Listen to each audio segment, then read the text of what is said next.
Question 3. The minimum point on the curve y equal to x squared minus 6x plus 5 is at dash. So we have the options there. Good. We can do these questions in this question in a number of ways. But one of the simplest ways to apply calculus, because one of the application of calculus is to use it. We use calculus to find stationary points. And when we are talking about stationary points, we have the turning point, which can either be the minimum point or maximum point or point of inflection.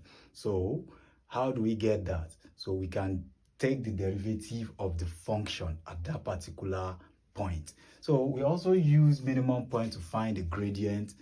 We use calculus to find the gradient of a line or a curve. So, but here, the one that concerns us is the minimum point, which is one of those stationary points. So, solution to that, let me rewrite my function. This is y equal to x squared minus 6x plus 5.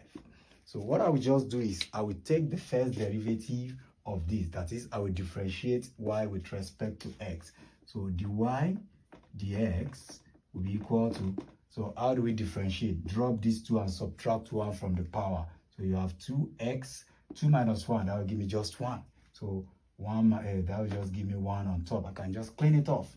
So differentiating 6x will give me ordinary 6, because if you apply the same principle of power rule, that is, if y is equal to x raised to power n, dy dx must be equal to nx raised to power n minus 1. If you apply this rule to this, that's what you are going to get. So we move on. From here, at minimum point, either minimum or maximum point, so or turning point, any one of them, the dy dx is always equal to 0. That is, the gradient of the curve is always equal to 0. So what we just do is set this guy to 0.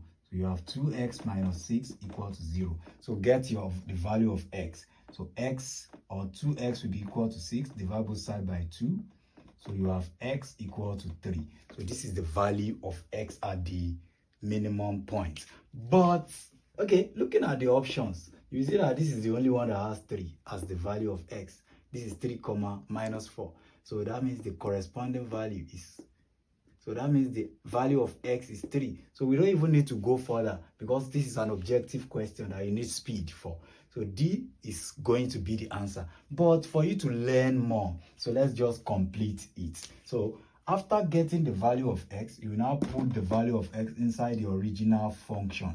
So this is y. Anywhere you see x, put 3 there. So you have 3 squared minus 6 bracket 3 plus 5. So simplify further to get your answer. Y will be equal to 3 squared, that's 9, minus 6 times 3, that's minus 18, plus 5. So we simplify. What is 9 minus 18? That's minus 9. Minus 9 plus 5, that will give me minus 4. So collect both the x and the y value in a bracket. X comma y, that will be equal to 3 comma minus 4. That is the minimum point. So 3 comma minus 4. Thank you for viewing this. God bless you.